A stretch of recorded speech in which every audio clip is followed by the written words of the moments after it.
La science et nous. Une émission proposée par Sylvie Vauclair.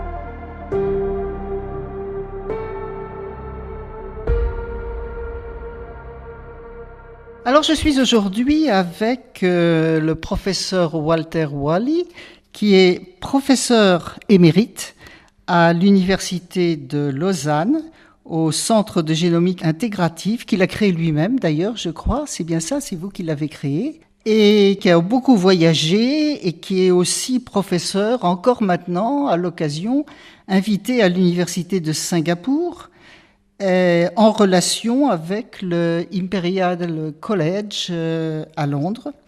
Il a eu une chaire d'excellence Pierre de Fermat en 2014, donc il connaît très bien Toulouse. Il travaillait à l'INRA à Tournefeuille et il a été accueilli récemment comme membre correspondant de l'Académie des sciences, inscriptions et belles-lettres de Toulouse. Alors vous nous avez donné une superbe conférence à l'hôtel d'Acésa, dans la salle Clémence Isor.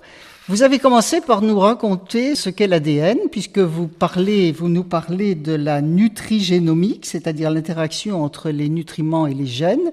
Et les gènes sont donc des morceaux, si je peux dire, d'ADN. Et vous nous avez expliqué que l'ADN est en fait, tout le monde connaît la double hélice d'ADN, mais qu'elle est très, très repliée dans les cellules et que c'est en fait, si on pouvait la déplier, on peut la déplier, je crois. C'est une longueur extraordinaire. Oui, c'est ça. Donc, dans chacune de nos cellules, nous avons 23 paires de chromosomes et l'ADN est associé à des protéines qui compactent cet ADN. Parce que si cet ADN, on le déroule totalement, dans chacune des cellules, il y a 2 mètres d'ADN. Et le diamètre d'une cellule, c'est d'ordre de grandeur de 30 à 40 micromètres. Cet ADN de 2 mètres trouve place dans le noyau de la cellule qui lui fait que quelques micromètres de diamètre. Et il y a combien de cellules dans le corps et ça fait combien de longueur d'ADN si on mettait bout à bout tout ce qu'il y a comme ADN dans chacune de nos cellules? Voilà, on estime globalement que dans notre corps, nous avons 37 000 milliards de cellules. Donc, si on compte la longueur de l'ADN, on obtient des chiffres qui sont équivalents à 16 fois la distance qu'il y a entre la Terre et Neptune. Et alors, vous nous avez donc parlé de l'importance de ce qu'on mange sur les gènes. Donc, tout le monde sait que suivant la nourriture qu'on avale, là, la santé peut changer. Mais là, c'est quelque chose de beaucoup plus précis, beaucoup plus scientifique. C'est que les molécules des nutriments viennent agir directement sur notre ADN. La nutrition, je le dis toujours, c'est l'interaction la plus forte que nous avons avec notre environnement. Donc les interactions avec l'environnement peuvent être par les changements de température et différents autres facteurs. Mais ce qui est différent avec la nutrition que nous prenons dans notre environnement, c'est que nous l'ingérons et que cette nutrition nous permet de vivre simplement. Donc ce qui a créé entre les êtres vivants et leur nutrition des interactions extrêmement bien contrôlées qui passent par la régulation de l'activité des gènes. Et certaines molécules que l'on trouve dans notre alimentation, des vitamines, des oligoéléments, mais aussi des acides gras, peuvent avoir une action directe sur l'expression des gènes. Et alors, vous nous avez expliqué que non seulement ça a une action sur nos gènes, mais que nous sommes dépendants aussi de ce côté-là, de ce que nos parents ont mangé et aussi nos grands-parents. Ce que l'on a observé, c'est que des nutriments agissent en mettant des marquages chimiques sur l'ADN, sans changer l'information génétique qu'il contient. Et ces marquages changent les interactions entre l'ADN et les protéines dont nous avons parlé avant, qui sont impliquées dans le compactage de l'ADN.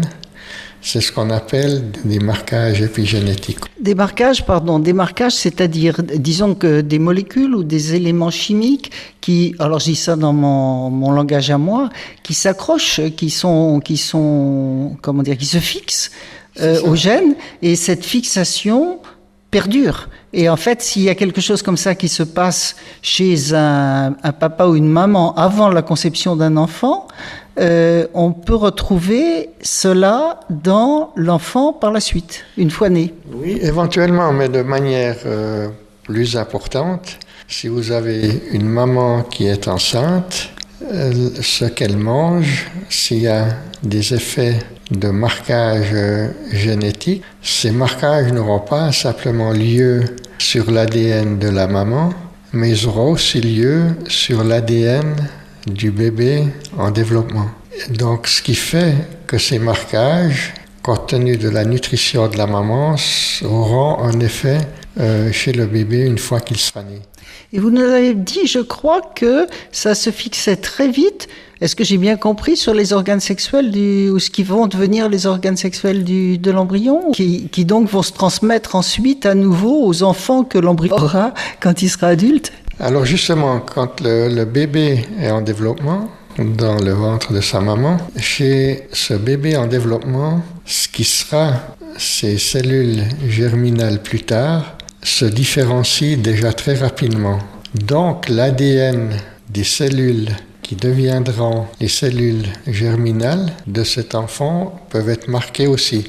Ce qui veut dire que ce marquage affectera les petits-enfants de la maman en question. Et vous nous avez parlé aussi de médicaments dont on connaissait les effets, et je crois que c'est assez fréquent d'une manière empirique, c'est-à-dire par essai-erreur. Et beaucoup plus tard, on a commencé à comprendre, et vous avez vous-même beaucoup agi là-dessus, la compréhension du phénomène réel qui se passe, c'est-à-dire l'effet des molécules de médicaments sur le génome. Oui, l'exemple que j'ai donné dans ma présentation concernait les fibrates, qui ont été beaucoup utilisés dans le passé pour abaisser le niveau de triglycérides circulant chez les patients. Ils le sont moins aujourd'hui, mais ces médicaments ont été utilisés depuis les années 1960, alors que leur mécanisme réel d'action par des protéines qui agissent directement sur l'expression des gènes ont été découverts dans les années 90, alors que les médicaments étaient déjà largement utilisés. Et ce qui est intéressant, c'est que les protéines qui transmettent l'action des fibrates à l'expression des gènes, ces protéines-là, dans l'organisme, agissent comme les récepteurs des acides gras. C'est exactement les mêmes protéines, et les acides gras peuvent directement contrôler l'expression des gènes, comme le font les médicaments, les fibrates par exemple, que je viens de mentionner.